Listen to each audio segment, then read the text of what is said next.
Proverbe chapitre 11, nous allons lire le verset 17.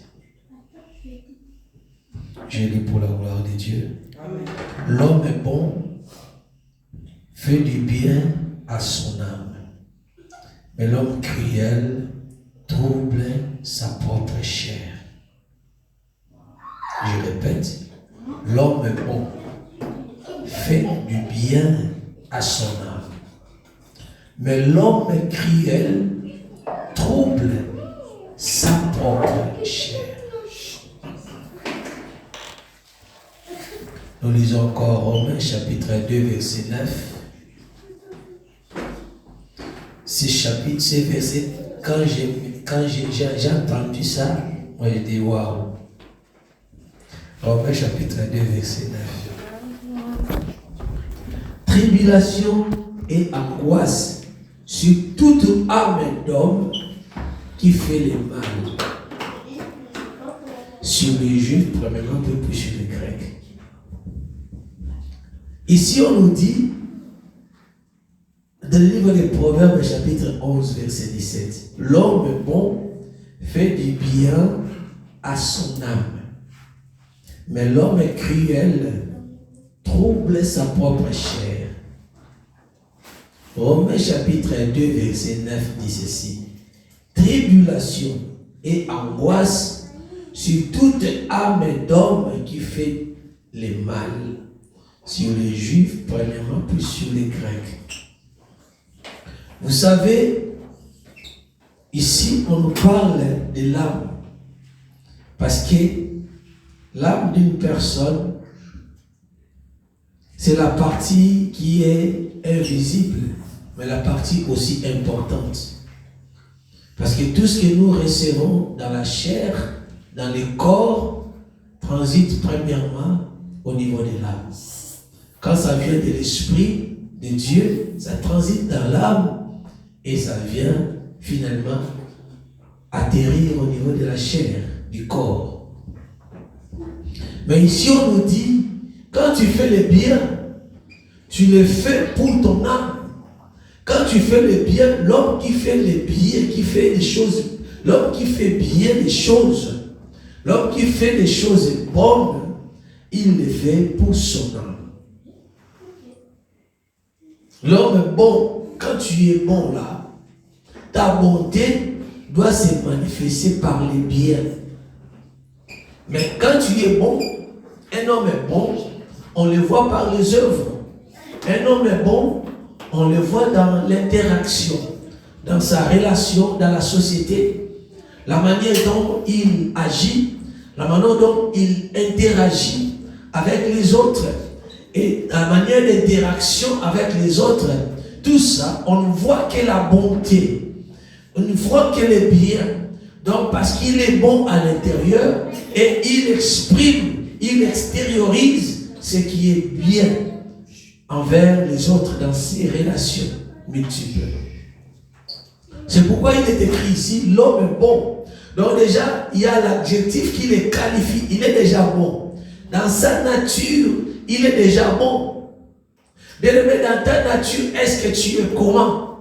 Mais ici, la Bible nous dit, un homme est bon. Il est déjà qualifié, il est bon. Dans sa nature, il est déjà bon. Et ce qui est bon déjà à l'intérieur donnera toujours et finalement des bons fruits. Parce qu'on dit, on reconnaît un arbre par son fruit. Si l'arbre est bon, il va finalement donner des bons fruits.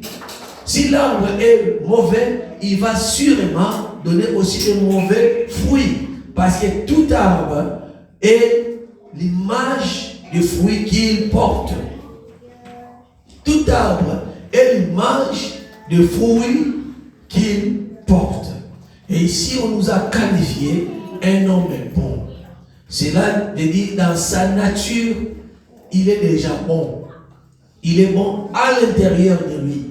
C'est pourquoi, inexorablement, sans doute, finalement, il va donner ce qui est bien. Il faut être bon pour donner ce qui est bien. Quand tu es mauvais, tu ne peux pas donner ce qui est bien. Donc il faut être bien, il faut être bon déjà pour donner ce qui est bien. Au jour d'aujourd'hui, ma prière est que le Seigneur nous rende des bonnes personnes. En fait, que nous donnions ce qui est bien. Que le Seigneur nous rende des personnes bonnes. Que nous soyons des bonnes personnes. Pour qu'en notre tour, nous puissions aussi donner ce qui est bien dans la société. Avec nos frères et sœurs, dans nos familles différentes. Qui est du bien. Aujourd'hui, c'est rare de trouver les bonnes, des hommes bons. C'est très rare de les voir. C'est très rare de les trouver. Qui est bon? C'est difficile de les connaître. Qui est bon? C'est difficile de le voir. Parce que dans la société, on ne voit que des mauvaises choses. On ne voit que la méchanceté. Même au niveau des enfants de Dieu, des fois, quand on est là, on dit, mais est-ce qu'on est à l'église ou pas? Mais à l'église, mais pourquoi je vois ça? Pourquoi il n'y a pas de bons? Pourquoi il n'y a pas de bien? L'église, c'est la dernière bastion où nous pouvont trouver des hommes bons. C'est le lieu où nous devons trouver les hommes bons qui font des bonnes choses, qui font bien des choses. Parce que l'église, c'est le lieu de la transformation. L'église, c'est l'endroit où Dieu nous rencontre. Nous étions méchants, mauvais, mais quand nous faisons la rencontre avec Dieu, avec le Seigneur, il nous change, il nous transforme, afin de quitter ce qui est mauvais pour devenir bon. Aujourd'hui, c'est très compliqué. Quelqu'un qui prie, mais on dit, il prie vraiment ou pas? Mais pourquoi il n'y a pas de changement? Bien, mais ma prière est que nous rencontrons le Seigneur qui change, qui transforme. Afin que ce qui est mauvais nous quitte et les biens soient extirpés. Et que les biens apparaissent au niveau de la surface. Ma prière est que le Seigneur nous transforme. Ma prière est que le Seigneur transforme toi qui suis ces messages. Toi qui vas suivre ces messages même par les voies des médias. Que le Seigneur nous transforme. Parce qu'au niveau de l'église est le lieu de la transformation. Là où tu étais voleur, le Seigneur te change à une personne généreuse. Quelqu'un qui travaille, qui mange les pains avec la sueur de son front. Toi qui étais peut-être avec une vie immorale, le Seigneur te transforme et tu deviens un homme droit, un homme digne, un homme propre. Donc le Seigneur nous transforme des assassins comme apôtre Paul. Comme fit apôtre Paul, Saul, oui, avant, mais le Seigneur l'a transformé, l'a changé en gagnant d'âme. Un homme bien, un homme qui avait la compassion des âmes finalement, parce qu'il a rencontré le Seigneur. Et l'église, c'est le lieu de la rencontre. C'est le lieu où Dieu vient rencontrer les âmes perdues, les âmes qui étaient sans espoir, les hommes qui étaient mauvais, les personnes qui étaient mauvaises, le Seigneur les transforme. C'est l'église. Et nous devons prier. Nous ne pouvons pas regarder l'église comme un endroit où c'est un endroit où les gens se retrouvent et où il y a méchanceté sur méchanceté. Non. Nous devons nous en rendre compte que c'est nous qui formons l'église. Et comme nous formons l'église, nous devons prier. Nous avons la responsabilité de prier, de veiller en sorte que, en venant à l'église, que le Seigneur nous change. Ça doit provenir de ton cœur. Il y a des moments où à l'église, des fois on se pose la question, on est où? Est-ce qu'on n'est pas dans un club? Est-ce qu'on est où? Des fois, les gens confondent l'église à un club d'amitié, à un club du quartier. Des fois, les gens confondent l'église à un endroit qui est comme un endroit ordinaire. L'église est un endroit de transformation. Alléluia. L'église est et restera un endroit de transformation. Parce que le Saint-Esprit de transformation, le Tout-Puissant Dieu, fait sa descente en ce lieu-là. Parce qu'il a dit, il est agréable et doux pour les frères de demeurer ensemble. car en ce lieu, lui, il descend pour bénir, pour donner la vie. Donc en ce lieu, comme il vient pour descendre et donner la vie, ça doit être un lieu de rendez-vous entre celui qui est bon, le bon Dieu, et nous les hommes qui sont des hommes avec des erreurs et de la méchanceté. Et en ce lieu-là, par cette rencontre, c'est là où Dieu va changer maintenant ce qui est mauvais en bon. Donc nous devons accepter ça. Toi-même, tu dois accepter ça. Quand tu viens, comment tu viens? Oui. Jésus-Christ a reproché aux pharisiens. Il a dit, je suis venu pour que ceux qui voient deviennent aveugles et que les aveugles retrouvent la vue. Les pharisiens pensaient directement qu'il leur parlait. Oui. Il leur a dit oui.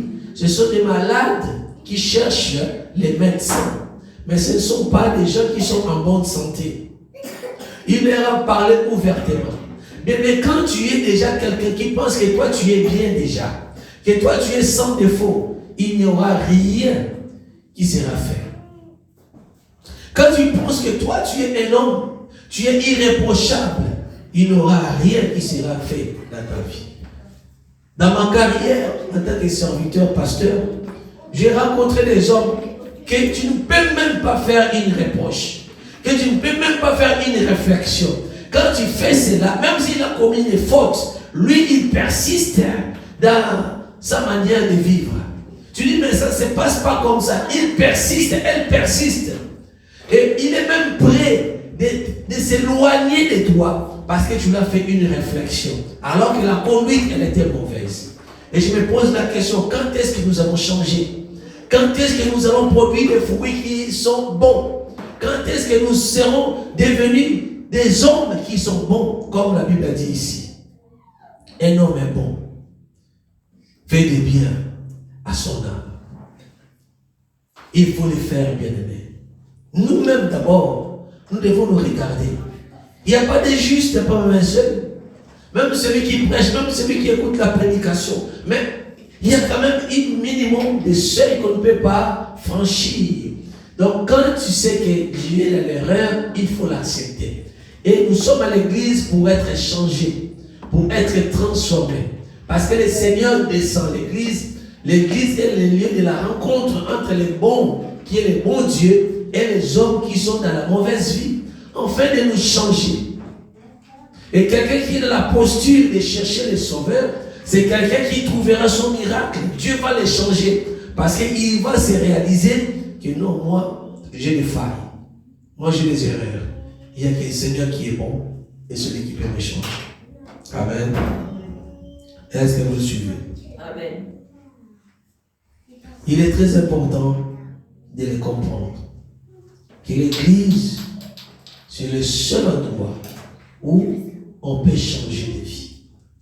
C'est le seul endroit où on quitte le mal pour devenir bien. Moi, j'ai vu des hommes qui étaient condamnés parce qu'ils étaient méchants. La justice leur a condamnés. Oui, la justice fait son travail très bien.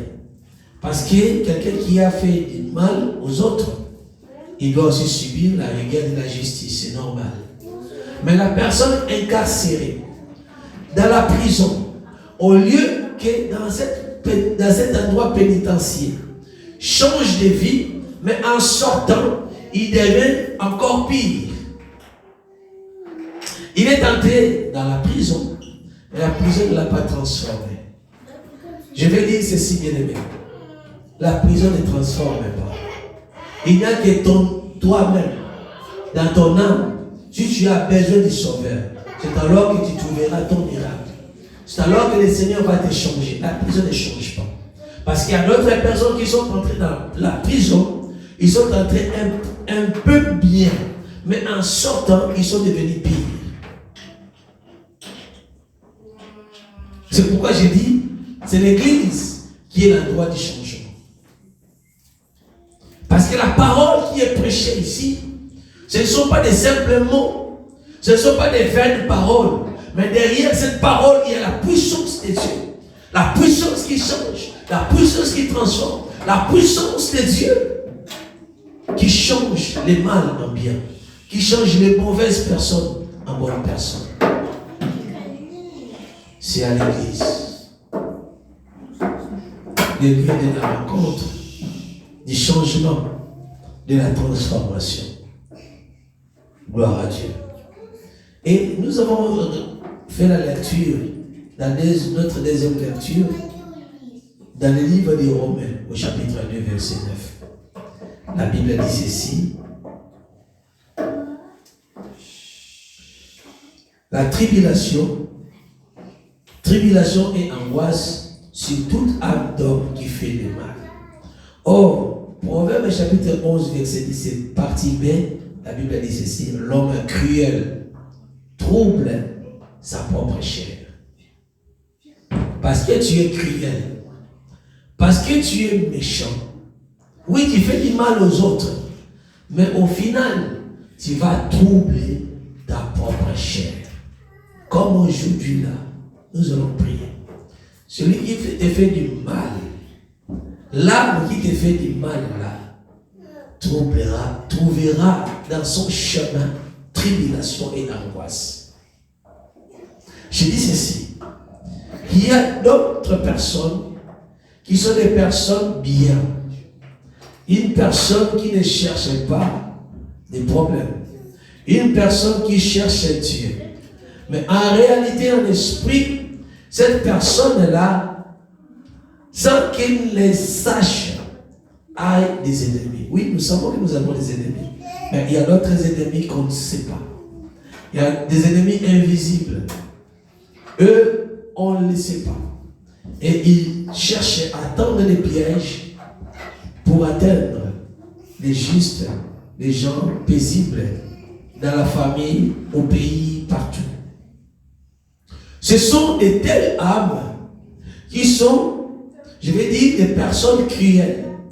Ce sont de telles âmes dont la parole de Dieu fait référence ici, dans Romains chapitre 2, verset 9, qui dit ceci, tribulation et angoisse sur toute âme d'homme qui fait le mal. Tu es bien, mais quelqu'un te fait le mal. Tu es bien, quelqu'un te fait le mal. Aujourd'hui, nous allons aussi, dire, voilà, il est écrit, le Seigneur a dit ceci, le juste juge a dit ceci, il a signé l'ordonnance en disant ceci, tribulation et angoisse sur toute âme d'homme qui fait le mal. Il te fait le mal, il y aura tribulation et angoisse. Il te fait le mal, il y aura tribulation et angoisse. Parce que ce sont des personnes cruelles. La Bible dit ceci en Proverbe 11, 17, l'homme cruel trouble sa propre chair. Donc parce qu'il est cruel, il doit troubler sa propre chair. Donc nous aussi, nous sommes à l'église, oui. Nous avons accepté que le Seigneur change, bien sûr, bien entendu. Nous sommes là, nous cherchons que le Seigneur nous change. Nous cherchons que le Seigneur nous transforme. Nous sommes là, dans la prière. Nous sommes là en train de jeûner. Nous sommes là en train de demander la grâce du Seigneur sur nous. Mais il y a d'autres personnes, même étant à l'église, ils ne veulent pas changer. Même s'ils ne viennent pas à l'église, ils ne veulent pas changer. Et si dans les temps dans lesquels nous sommes, même s'ils ne viennent pas à l'église, la parole de Dieu peut te trouver à la maison. Parce qu'il y a d'autres chaînes qui peuvent tourner comme ça, tu écoutes la prédication. Il y a des petites brochures, tu peux rencontrer même dans les bus, même dans les trains, il y a la parole de Dieu dedans. Donc, dans les temps dans lesquels nous sommes, si tu demeures méchant, c'est parce que tu veux devenir méchant. Mais au moins le monde entier sait comment se comporter, vu que la parole de Dieu est répandue. Mais il y a des gens qui ne veulent pas se convertir. Oui, ce n'est pas mauvais. Il y a un temps pour tout, bien entendu. Mais arrêtez de faire du tort aux autres. Si un homme paisible maintenant, lui il vit sa vie paisiblement, et toi dans ta méchanceté, toi dans ta sorcellerie, dans ta magie, tu as dit voilà je vais faire du tort à celui qui il t'a rien fait.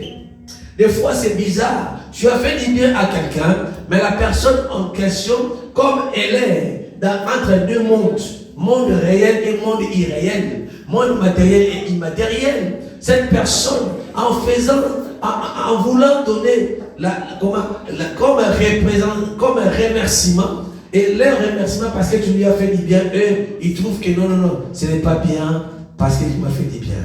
Il m'a donné ça. Qu'est-ce qu'il représente? Qu'est-ce qu'il veut? Mais on ne t'a pas fait du mal. On t'a fait du bien. On t'a fait du bien. Et comme on t'a fait du bien, les remerciements que tu trouves à donner, c'est de pouvoir donner ou rendre à la personne la méchanceté. Voilà. Cette catégorie de personnes, ce sont ceux-là qui sont des personnes cruelles. Et nous les rencontrons, bien aimés, dans la société, à l'école, au travail. Nous les rencontrons malheureusement aussi parfois dans des endroits, des rencontres, des familles. Tout ça, on a cette catégorie de personnes. Et cruelle. La personne est cruelle. Nous sommes victimes parfois. Toi, tu es peut-être victime de cet homme cruel. Mais la Bible dit ceci. Il faut connaître ton droit.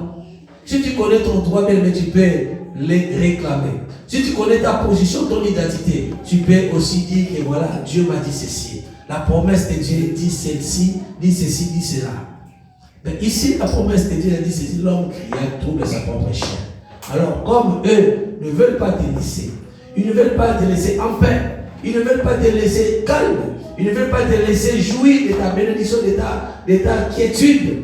Nous, dans notre prière, nous allons prier, Seigneur notre Dieu, Dieu Tout-Puissant, que leur chair soit en trouble. Oui, parce que l'homme cruel trouble sa propre chair. Tu ne resteras plus calme. Parce que toi, tu le veux. C'est toi qui as commencé. C'est toi qui as commencé. Alors tu ne resteras pas calme. Parce que tu es cruel. Tu ne peux pas changer.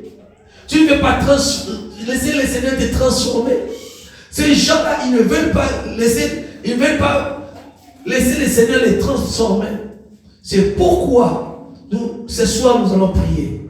Nous allons dire, Seigneur, nous ne prions pas à cause de la méchanceté. Mais nous prions parce que ta parole a dit cela. Nous prions conformément à la vérité dont tu nous as révélée. Nous prions conformément à la révélation que tu nous as donnée. Et tu as dit dans ta parole, l'homme cruel cause du trouble à son propre, à sa propre âme. Alléluia. Il cause, il trouble sa propre chair. Et la Bible dit tribulation, angoisse sur toute âme d'homme qui fait le mal. Amen. C'est pourquoi nous voulons continuer la prière. Nous voulons continuer la prière qui est tribulation. Tribulation, ce sont des problèmes. Ce sont des souffrances, angoisses, souffrances. Ça doit commencer dans leur âme et ça va finir dans leur chair. Ils doivent les sentir. L'ennemi doit les sentir.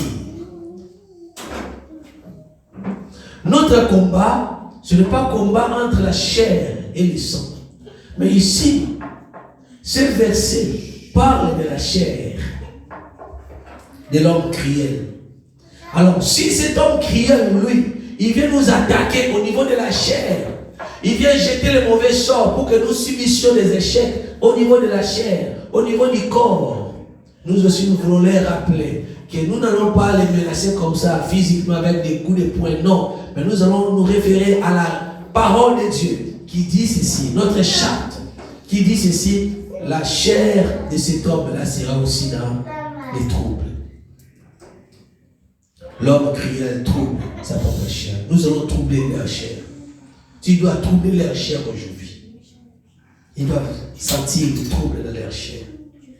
La tribulation, l'angoisse doit entrer dans leur âme. Vu que eux, ils sont champions de maudire les jours, de maudire la nuit. Nous allons les rappeler. Nous ne maudissons pas, mais nous lisons les écrits qui sont à la base de la création. Les écrits qui influent sur notre âme, sur notre vie, sur notre destin. Afin que l'angoisse, la tribulation soit aussi leur partage. Et qu'ils sachent, ils ont touché aux gens qui étaient paisibles, aux gens qui leur ont fait du mal, non, qui leur ont fait du bien. Ils ont touché. Ils t'ont touché. Ils ont touché ta famille. Ta famille n'a rien fait. Ils ont touché ton enfant. Ton enfant n'a rien fait. Ils ont touché ton mariage. Tu ne leur as rien fait. Ils se sont ligués. Ils se sont levés pour faire ça. Il y a des moments où on est gentil. Oui, on passe notre chemin. Mais il y a des moments où, quand le Seigneur te révèle des choses comme ça, quand j'ai médité, moi j'ai dit, aujourd'hui c'est un jour de combat. C'est un mercredi. Et c'est mercredi de combat. Nous allons leur rappeler que la tribulation et l'angoisse doit être sur l'âme de cette personne qui te fait du mal. Il est peut-être un, ou ils sont plusieurs, deux ou plusieurs. Mais la tribulation et l'angoisse doit les atteindre. La tribulation et l'angoisse doivent les atteindre. Et cette âme, cette tribulation et l'angoisse se manifesteront même au niveau de la chair. Alléluia. Donc voilà, on continue la prière. On va prier en fonction des messages que nous avons écoutés. On va prier.